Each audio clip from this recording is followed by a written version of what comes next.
Hello friends, আসসালামু আলাইকুম। আমি নুসরাত জাহান। আজকে আমি তোমাদের সাথে শেয়ার করব convert Word document to PowerPoint slide, convert Word document into PowerPoint Bangla. আজকে আমি তোমাদের সাথে শেয়ার করব কীভাবে আমরা ওয়ার্ড ডকুমেন্ট থেকে পাওয়ার পয়েন্ট স্লাইড কনভার্ট করতে পারি। তো কাজটা করার জন্য এটা আমি মিনিমাইজ করি। মিনিমাইজ করার পর এখন বিষয়টা করার জন্য আমরা কি করব, এখন আমরা প্রথমে আমাদের যে বিষয়টা করব সেজন্য এই যে আমরা আমাদের ওয়ান ফাইল এই বিষয়গুলো সিলেক্ট করে আমরা আমাদের এই যে হিডিং ওয়ান দেখায় দিতে হবে। এগুলো আমি সবগুলো সিলেক্ট করে হিডিং ওয়ান, পরেরটা সেম ইনসার্ট হুম, আমাদের এখানে প্রথমে আমরা ফাইল দিচ্ছি, পরে হুম, পরে সেম ফোর ড্র, এটা আমরা হিডিং ওয়ান করে দিব। পরে আমরা কি এটা কি আমাদের এখানে 5 ডিজাইন, এটা আমরা hiding one, 6 layout hiding one. পর আমরা এই রেফারেন্স যেটা এটা সিলেক্ট করে এটা আমরা আমাদের হিডিং ওয়ান করে দিব। প্রেস করার পরে এই সবগুলো যখন হিডিং ওয়ান এভাবে করলাম, এখন ভিতরের লেখাগুলা আমরা হিডিং টু করে দিব। তো এখন এগুলা এখানে ক্লিক করে আমি এখানে কার্সর রেখা বা আমি ধরো এতটুকু সিলেক্ট করলাম। করার পরে এখন আমরা কি করব, আমরা আমাদের এখানে ধরো আমরা কোথায় আসবো, সিলেক্টে আসি, আমাদের এখানে সিলেক্ট অল সিমিলার ফরম্যাটিং নোটাটা এখানে ক্লিক করে আমরা এই সিমিলার ফরম্যাটিংগুলো সিলেক্ট হয়ে গেলো। হওয়ার পরে এখন আমরা আমাদের কি করব, এগুলো আমরা আমাদের হেডিং টু করে দিব। হেডিং টু করার পরে আমরা চাইলে এগুলো একটু লেখাগুলো আমরা কালার দিতে পারি। আমি ধরো ব্ল্যাক কালার করে রাখলাম। ব্যাস করার পরে তোমরা এখন এগুলো বোল্ড করতে পারো। পরে আমি বোল্ড করার পরে আমরা চাইলে একটু ফন্টগুলো চেঞ্জ করতে পারি। ধরো ফন্ট দেওয়া আছে, আমি চাইলে এই ফন্ট চেঞ্জ করলে ধরো ফন্ট চেঞ্জ হয়।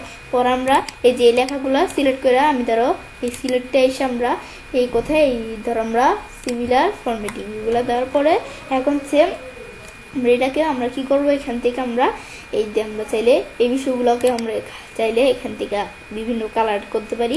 আমি এদিকে সাথে আমরা এই কালার দিয়া ওকে দিই, এদের কালার সেট হয়ে গেল। এখন আমি আমাদের ফন্ট কীরকম রাখবো এগুলো আমি নিজেদের মতো চাইলে রাখতে পারি। ব্যাস এই বিষয়গুলো যখন আমরা করে ফেললাম, করার পর আমি একটু নিচ দিকে আসলে তো এটা ধর আমাদের এই বিষয়টা একটু সিলেক্ট করে এটা আমরা করতে হবে, এটা আমাদের করা হয় না। হিডিং টু আমরা সেটা বোল্ড করতে পারি। পরে বলছি আমরা ফন্ট যেটা প্রয়োজন আমরা রাখতে পারি, রাখার পর আমরা চাইলে এখানে কালার ব্ল্যাক কালার করে দিলেই হবে। ব্যাস এইভাবে বিষয়গুলো করলাম। তো এখন আমরা এই বিষয়গুলো আমার করার পর এখন আমি এখানে আসবো, আসার পরে বিষয়টা করার জন্য মোর কমান্ডসে আসবো। আসার পর আমরা এখান থেকে আমরা অল কমান্ডস, এখন এখানে এসে আমি কি করব, আমরা কিবোর্ড থেকে চাপ দিব। চাপ দেওয়ার পর আমি নিচ দিকে এসে আমরা নিচ দিকে আসি। পর আমরা আরও নিচ দিকে আসি, আমরা দেখি অপশনটা কোন জায়গায় আসছে। আমাদের এখানে আমাদের কোনো জায়গায় থাকতে পারে হয়তো বা। প্লাস এই আমার দেখি এই যে আমার এসে পড়ছে send to Microsoft power point. আমি এখানে ক্লিক করে আমরা অ্যাড দিই, এটা আমাদের কুইক এসি টুলবারের মধ্যে অ্যাড হয়ে গেল। ওকে দিই, ব্যাস হয়ে গেল।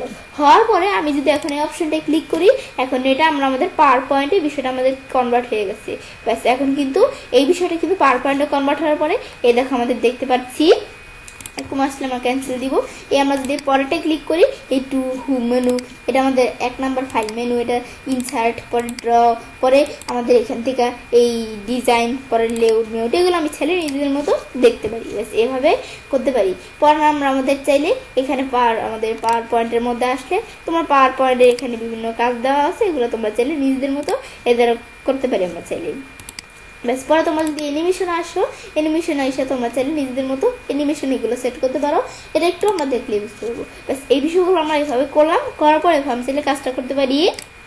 এবার আমরা খুব সহজেই আমাদের ওয়ার্ড ডকুমেন্ট থেকে আমাদের পাওয়ার পয়েন্ট স্লাইডে কনভার্ট করতে পারি। ফ্রেন্ডস, আমার আজকে এই ভিডিওটি তোমাদের ভালো লেগে থাকে তোমরা চ্যানেলটি সাবস্ক্রাইব, লাইক, কমেন্ট, শেয়ার করবে।